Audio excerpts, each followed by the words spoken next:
오늘 믿음의 기도라는 제목으로 하나님 말씀 전하겠습니다. 여러분, 우리는 익히 기도가 영혼의 호흡이다라는 사실을 알고 있습니다. 기도가 하늘의 문을 여는 열쇠다라는 사실을 알고 있습니다. 하나님과 대화라는 것이 기도라는 것을 알고 있습니다. 기도가 이처럼 우리의 영혼을 호흡하게 하는 공기이고 하나님께 나아가는 방편이 되며 그의 음성을 들을 수 있는 기도의 도구가, 기회의 도구가 기도라는 것을 우리는 알고 있습니다. 그런데 이러한 사실을 알고 있지만 우리의 문제는 기도의 효능에 대해 믿지 못하다는 것이고, 또 한 가지는 늘 해야 할 호흡과 같은 것임을 잊는다는 것입니다. 기도가 늘 해야 할 호흡인 것을 잊는다는 거예요. 여러분, 기도 효과에 대해 연구가 있어 왔다는 것 아십니까? 설교 준비를 하다 보니 기도 효과에 대한 연구를 오래전부터 해왔다는 사실을 알게 됐습니다.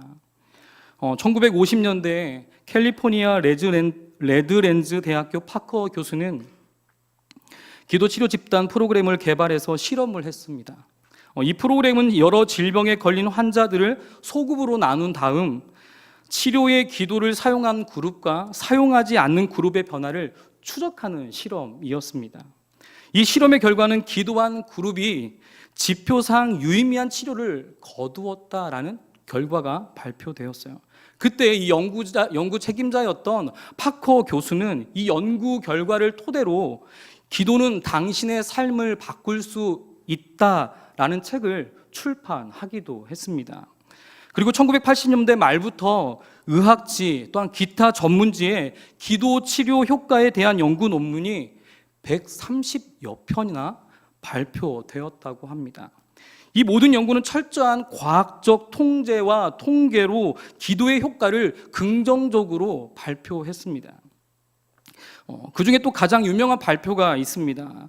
1988년 샌프란시스코 의대의 랜돌프 버드의 연구였습니다. 이 연구는 심장 발작 병력이 있거나 증상이 심한 393명의 심장병 환자를 대상으로 한 연구였어요. 이들 중 어떤 환자는 기도를 받는 사람들이었고 또 어떤 환자는 기도를 받지 않는 사람들이었습니다. 그런데 의료진이나 환자 모두 자기가 기도를 받는지 받지 않는지 알지 모르게 했다고 합니다. 그래서 이 실험의 결과를 보면 기도를 받은 환자 그룹이 훨씬 사망자도 적었고요. 독성이 강한 약을 사용해야 하는 확률도 현저히 낮았다고 합니다. 더욱이 생명 유지 장치를 부착해야 하는 경우는 단 한 사람도 없었다고 해요. 그리고 다른 여러 실험들도 있었는데 식물 성장, 씨앗의 발화, 박테리아 활동 억제 같은 일에도 기도의 효과가 있다는 것이 학계에 숱하게 보고되었다고 합니다. 더 놀라운 것은 가까운 곳이나 지구 반대편이나 거리에 상관없이 그 효능이 동일하게 나타났다는 거예요. 이런 연구 결과가 우리에게 얼마나 기도가 중요한 것인가를 다시금 생각할 수 있게 합니다. 여러분, 기도는 보이지 않지만 믿음이라는 작은 기대를 통해 역사를 일으키죠. 그런데 문제는 무엇입니까? 아까도 말씀드렸지만 어떤 사람은 기도에 대한 믿음이 없다는 거예요. 기도에 대한 믿음이 없다는 것입니다. 또 어떤 사람들은 우리가 귀찮게 하는 간청하는 짓은 무익한 짓이라고 생각하는 이들도 있다는 것이죠. 굳이 하나님께서 언제든지 기꺼이 주시려고 하는 것을 우리가 간구하는 것은 불필요한 짓이라고 생각한다는 것입니다. 방금도 말씀드렸지만 언제든지 하나님께서는 우리의 모든 것을 다 아셔서 너그럽게 주실 텐데 굳이 기도할 필요가 있느냐는 것이죠. 예수님께서는 귀신을 쫓아내지 못한 제자들에게 이렇게 말씀하시죠. 기도가 아니면 귀신이 나가지 않는다고 하셨습니다.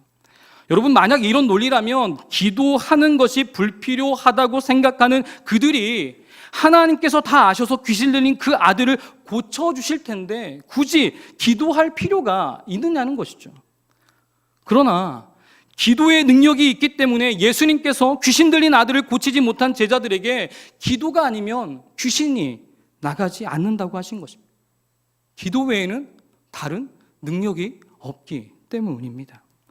그렇다면 우리는 정말 기도의 능력이 있다고 믿으십니까? 정말 믿으시나요? 새벽에 안 보이십니까?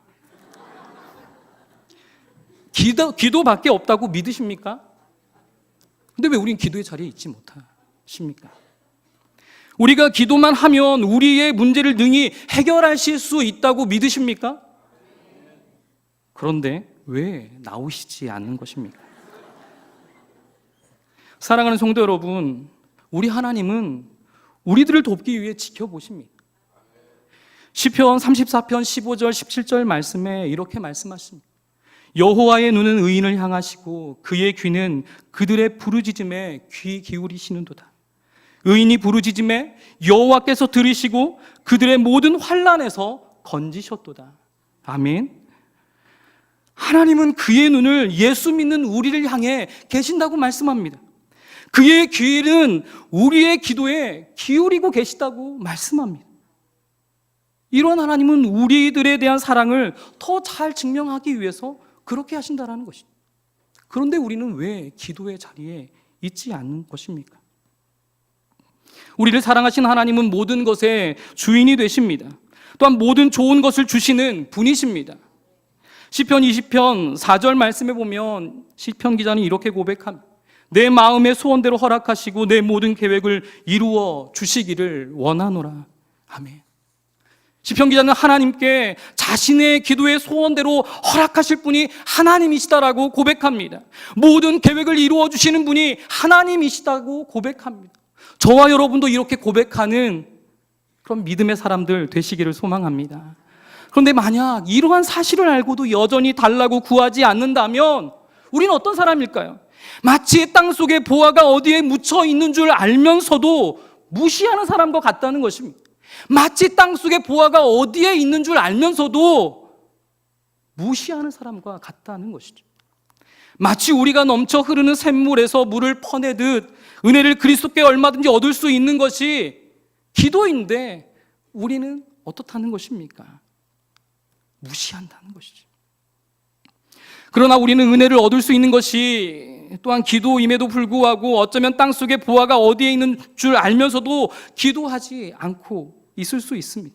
아니면 땅속의 보화를 캐기 위해 새벽마다 수요마다 또 금요마다 나오셔서 기도의 자리에 있을 수 있습니다. 종교개혁자 칼빈은 기도에 대해 이렇게 말했습니다. 하늘 아버지 곁에 우리를 위해 저장되어 있는 보물에 우리의 손이 닿으려면 기도의 힘을 빌어야 한다. 한 번 더 읽어드리겠습니다. 하늘 아버지 곁에 우리를 위해 저장되어 있는 보물에 우리의 손이 닿으려면 기도의 힘을 빌어야 한다. 여러분, 하나님이 주시는 그 보물에 우리 손이 닿으려면 무엇이 필요하다고 말씀합니까? 기도가 필요하다고 말씀합니다. 근데 여러분들은 어디에 계십니까? 우리는 그리스도 안에 있는 줄 아는 그것을 찾으며 하나님께 구하셔야 합니다. 그래야 하나님이 우리를 도우시지 않겠습니까? 오늘 본문을 보면 고난 당하는 자가 있다면 무엇하라고 말씀합니까? 네, 기도하라고 합니다. 네, 고난 당하는 자가 있다면 기도하라고 합니다. 그리고 즐거워하는 자가 있다면 무엇하라고 말합니까? 찬송하라고 말하죠. 그리고 병든 자가 있다면 누구를 청하고 무엇하라고 말합니까? 장로들을 청하고 주의 이름으로 기름을 바르며 그를 위해 기도하라라고 말씀합니다. 여기서 기름은 당시 보편적인 약품이었습니다.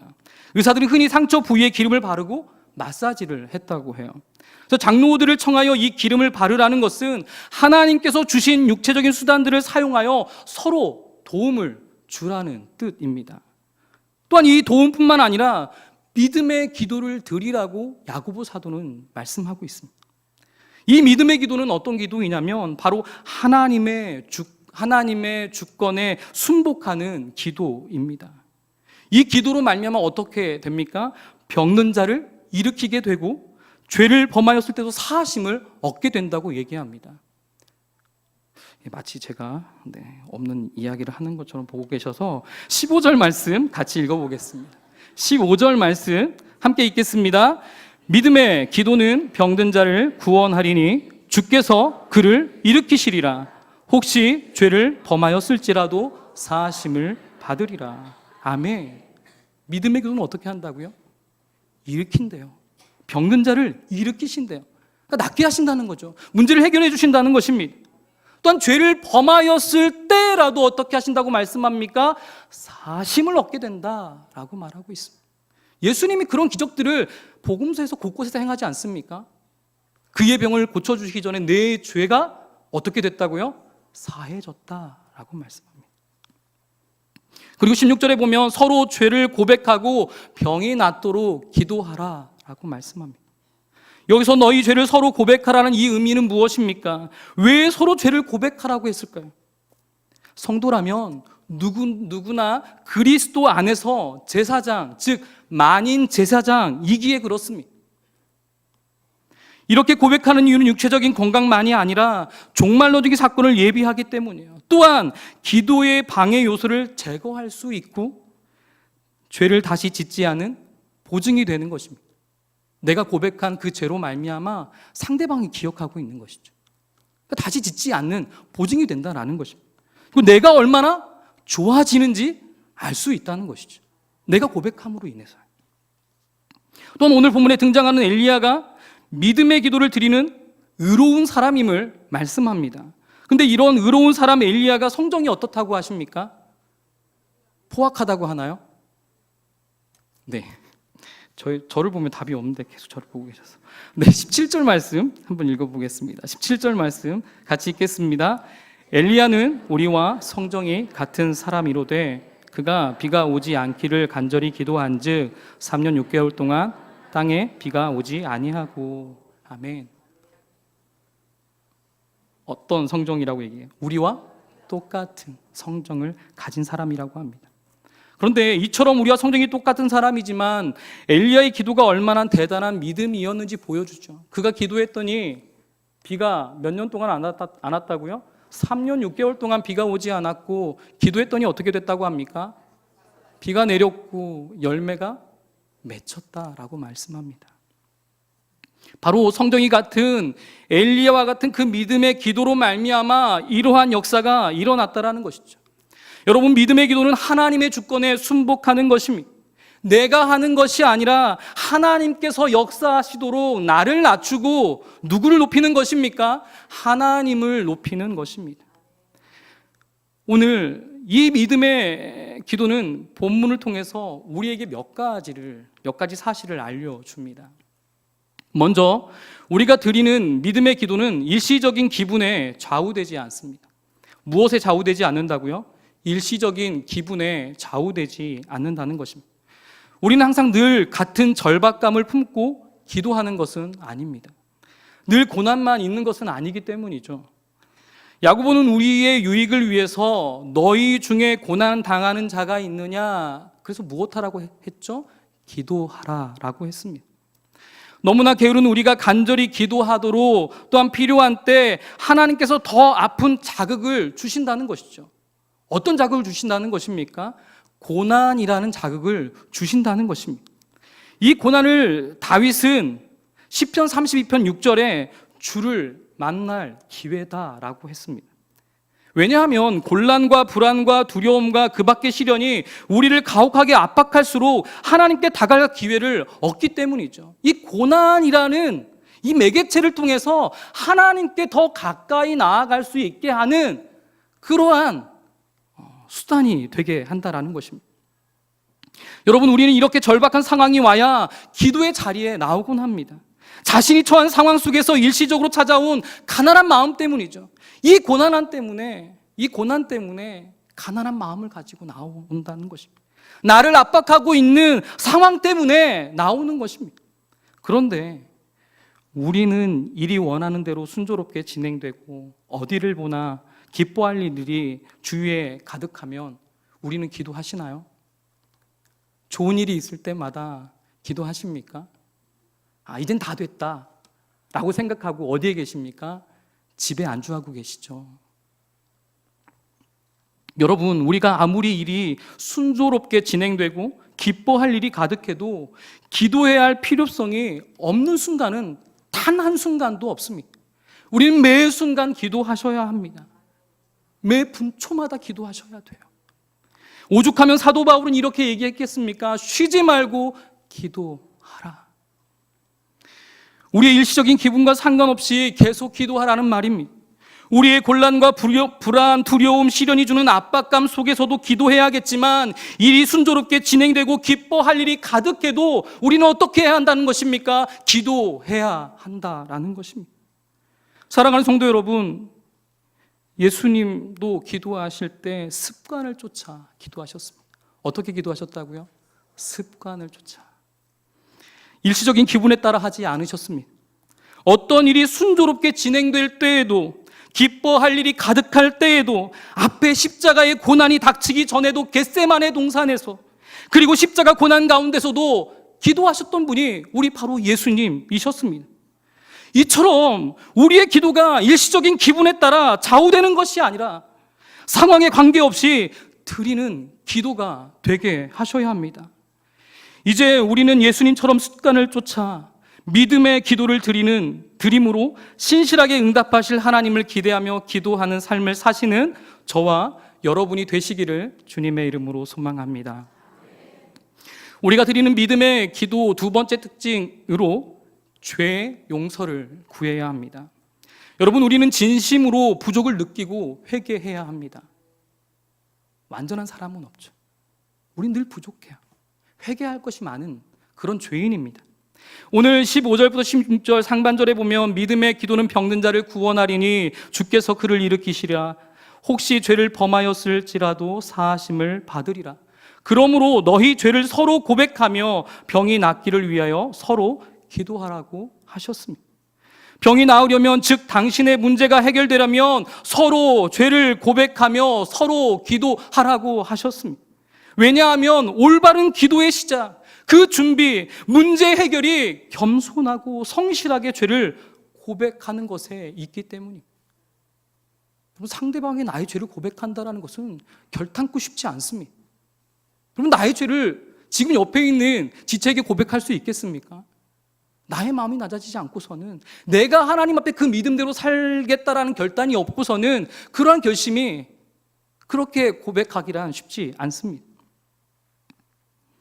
그래서 그래도 우리는 죄의 용서를 구해야 합니다. 우리는 하나님의 용서를 얻기까지 바로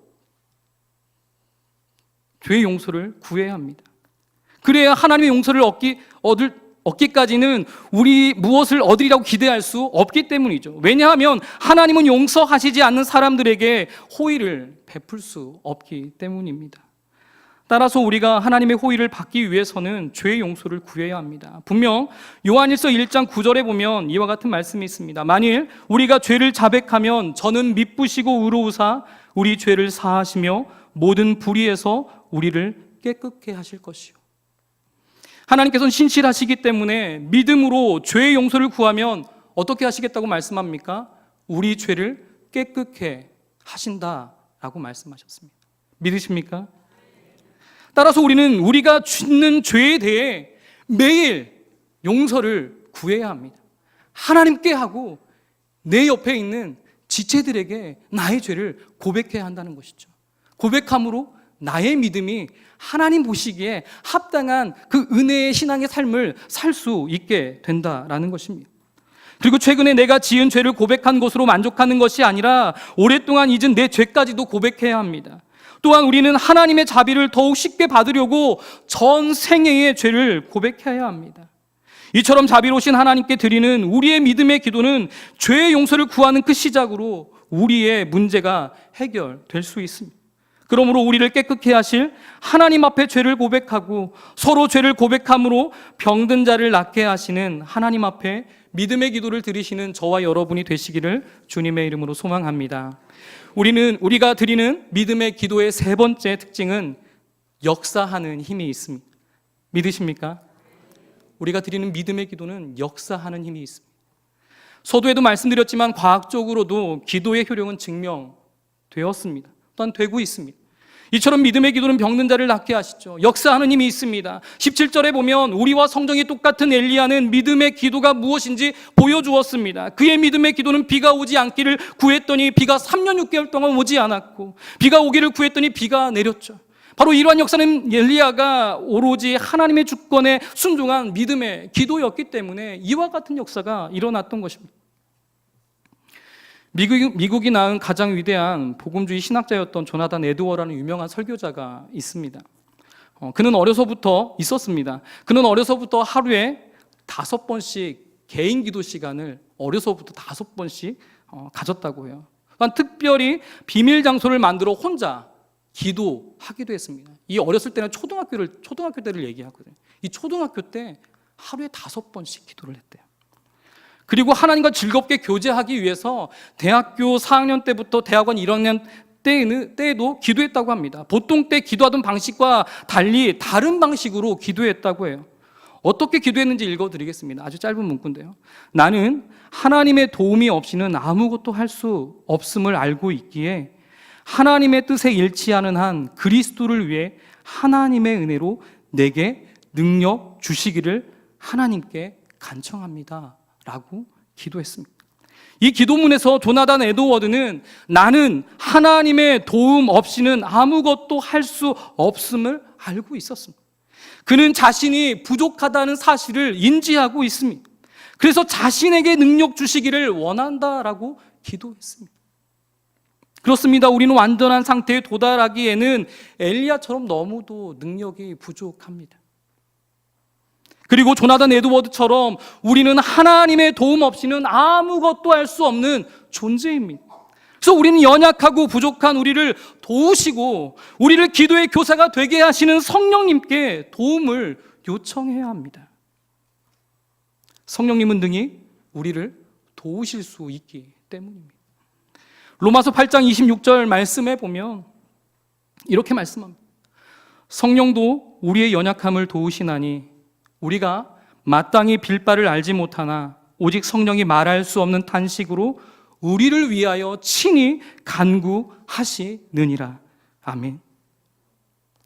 여러분, 우리의 믿음의 기도는 성령께서 우리의 마음속에 확신과 탄식을 일으키십니다. 우리의 타고난 능력으로 불가능한 일들을 생각하게 만드세요. 그것은 우리의 믿음이 얼마나 효과적으로 우리의 마음을 움직이는가를 시험하시는 것이 하나님의 뜻이기 때문입니다. 그렇기에 기도는 우연히 나오는 것이 아니라 믿음의 인도를 따르는 것입니다. 기도는 어떠한 것이라고요? 믿음의 인도를 따르는 것입니다. 엘리야도 믿음의 기도를 통해 3년 6개월 동안 비가 오지 않거나 비가 내렸습니다. 다 믿음 때문이었죠. 마가복음 11장 24절에 예수님께서 이렇게 말씀하셨습니다. 내가 너희에게 말하노니 무엇이든지 기도하고 구하는 것은 다 받은 줄로 믿으라. 그리하면 너희에게 그대로 되리라. 아멘.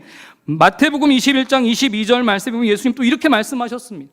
너희가 기도할 때에 무엇이든지 믿고 구하는 것은 다 받으리라. 믿으십니까? 이렇게 믿음의 기도에 하나님께서 응답하실 것을 예수님 역시도 말씀하셨습니다. 오직 믿음으로 구하면 다 받게 될 것이다 라고 말씀하셨어요. 야고보서 1장 5절부터 6절에서도 야고보 사도는 이렇게 고백합니다. 이렇게 기록했습니다. 너희 중에 누구든지 지혜가 부족하거든 모든 사람에게 후히 주시고 꾸짖지 아니하시는 하나님께 구하라. 그리하면 주시리라. 오직 믿음으로 구하고 조금도 의심하지 말라. 의심하는 자는 마치 바람에 밀려 요동하는 바다 물결 같으니. 아멘. 야고보 사도도 기도의 구함은 오직 무엇이라고 말합니까? 믿음이라고 말했습니다. 이 믿음을 의심에 대치하여 믿음의 힘을 표현하고 있습니다. 결국 믿음이 없이는 우리가 아무것도 할 수 없기 때문이죠. 믿음으로 말미암아 역사가 일어났기 때문입니다. 이런 사건들을 기억하십니까? 12의 혈루증 앓았던 여인이 고침 받을 수 있었던 것은 무엇 때문이었습니까? 네, 답은 알려드렸는데 답을 안 하시네요. 믿음 때문이었습니다. 또 회당장 야이로의 자녀가, 딸이 고침받았던 이유가 무엇 때문이었습니까? 믿음 때문이었습니다. 결국 믿음으로 주님 앞에 나아가 간청하는 것은 분명한 믿음의 역사를 이루는 것이고 역사하는 힘을 드러내는 것입니다. 사랑하는 성도 여러분, 이제 우리 믿음의 기도로 우리는 연약하고 부족하지만 하나님의 크신 능력으로 도우셔서 역사하실 것을 기대하시고 믿음으로 기도하시는 저와 여러분이 되시기를 주님의 이름으로 소망합니다. 오늘 하나님께 드려진 믿음의 기도가 가진 이 세 가지의 특징을 깨달았다면, 첫째, 일시적인 기분에 좌우되지 않는 것이고, 둘째, 죄의 용서를 구해야 하는 것이고, 셋째, 역사하는 놀라운 힘이 하나님을 신뢰함으로 출발한다는 사실을 깨달은 우리는 구체적으로 어떠한 삶을 살아야 하겠습니까? 한 가지만 적용하겠습니다. 목사님은 2개 적용하는데 저는 한 가지만 하겠습니다. 네. 모든 이들을 향하여 우리는 지속적으로 중보 기도해야 합니다. 여기서 모든 이들이라는 것은 선교사님, 목사님, 교사, 구역장, 부구역장, 교회에서 사역을 하는 모든 이들을 위해 지속적으로 중보 기도해야 합니다. 제가 왜 이렇게 강조를 하냐면 현대 선교의 아버지라고 불리는 윌리엄 캐리를 잘 아실 것입니다. 그는 42년간 인도 사역을 하셨던 분이시죠. 동역자들과 더불어 45개의 인도 방언으로 성경 전체를 번역하기도 했고 여러 권의 책과 사건을 집필하기도 했습니다. 그리고 수없이 많은 영혼들을 구원하고 또한 젊은이들을 열방의 선교사로 헌신하게 한 분이 바로 이 윌리엄 캐리입니다. 이처럼 42년간 귀한 일들을 이룰 수 있었던 것은 캐리전 작가는 이렇게 말합니다. 영국에서 42년간 병상에서 누워 기도한 캐리 누님의 중보 기도 때문이었다라고 합니다. 또 하나 예를 들면 과테말라 알모롱가라는 곳이 있습니다. 이 알모롱가라는 이 도시는 과거에 마사몽, 바로 죽음의 신이라고 불려졌던 우상 숭배와 알코올 중독, 폭력이 난무했던 곳이라고 해요. 그런데 현재는 이 죽음의 도시였던 이 도시가 교회의 도시라고 불리게 될 정도로 전체가 복음화됐다고 합니다. 통계에 의하면 36개의 술집이 그곳에 있었는데 33개가 문을 닫았다고 해요. 이런 변화의 배경에 알모롱가 출신인 마리아노 목사의 목숨을 건 중보 기도가 있었다고 합니다. 그는 자신의 고향을 더 이상 위험하고 어두운 도시로 남겨둘 수 없어 일주일에 3, 4일을 금식하며 기도했고 그러한 금식 기도는 지금도 계속되고 있다고 합니다. 사랑하는 성도 여러분, 우리는 끊임없이 사역에 중보를 해야 합니다. 누구를 위해요? 목사님을 위해, 장로님, 교회를 위해 애쓰시는 교직자, 우리 담임 목사님들 많이 말씀하시는데 교회 직원 자매들, 또한 여러 곳에서 물심양면 애쓰시는 모든 교사, 성가대원, 지역장, 구역장, 부구역장, 성기미들, 선교사님들을 위해 기도하셔야 합니다. 때로는 허락한다면 마리아노 목사님처럼 금식하며 기도하셔야 합니다. 이와 같은 우리의 믿음의 중보 기도는 그들의 연약한 모든 문제를 해결하기 때문입니다. 삶에 역사하시는 놀라운 능력을 부어주시기 때문입니다. 아무도 할 수 없다고 했던 불가능한 일들을 능히 감당하도록 역사하시기 때문입니다. 이제 우리는 하나님을 기대함으로 우리 기분이 좌우되지 않는 믿음의 기도로 서로 죄를 고백함으로 병든 자를 낫게 하시는 은혜를 경험하고 하나님의 주신 크신 능력으로 역사하는 힘을 경험하셨으면 좋겠습니다. 따라서 우리의 믿음의 중보 기도는 도시와 교회의 변화를 일으키며 도시와 교회의 부흥의 꽃이 피어나며 가정과 삶이 복음으로 풍성해지는 모든 주님의 자녀들이 되시기를 주님의 이름으로 축원합니다. 기도하겠습니다. 사랑의 하나님, 여전히 우리의 기도가 부족함을 느낍니다. 우리가 기도해야 할 그 자리에 있어야 하는데 기도 없이 여전히 우리의 사역의 현장에 있는 우리의 연약함을 바라보게 됩니다. 우리가 그 사역의 현장에서 믿음으로 주를 바라보는 주님의 백성들 되게 하여 주옵소서. 믿음의 기도 가운데 일시적인 기분에 휩싸여 기도하는 우리의 기도함이 되지 않게 하시고, 형통케 해도 늘 기쁘고 늘 감사해도 우리가 기도하는 저희들 될 수 있도록 은혜를 더하여 주시옵소서. 늘 또한 서로 중보하며 그 기도할 수 있는 그런 기도하는 지체들 될 수 있도록 인도해 주시옵소서. 또한 우리의 믿음의 기도는 날마다 역사하는 하나님의 능력을 드러내는 기도가 되게 하여 주시옵소서. 날마다 우리의 중보 기도가 많은 이들을 세워가는 그런 기도가 되게 하여 주셔서 하나님의 그 아름다운 꿈을 이루어가며 삶의 복음으로 꽃피우는 그 역사를 이루어가는 그런 저희들 될 수 있도록 은혜를 더하여 주시옵소서. 일주일의 삶의 현장 가운데 하나님을 향해 믿음의 기도를 드리며 또한 믿음의 기도 가운데 역사하시는 하나님의 그 놀라우신 손을 우리가 의지하며 살아가는 주님의 백성들 되게 하여 주시옵소서. 예수님의 이름으로 간절히 기도드립니다.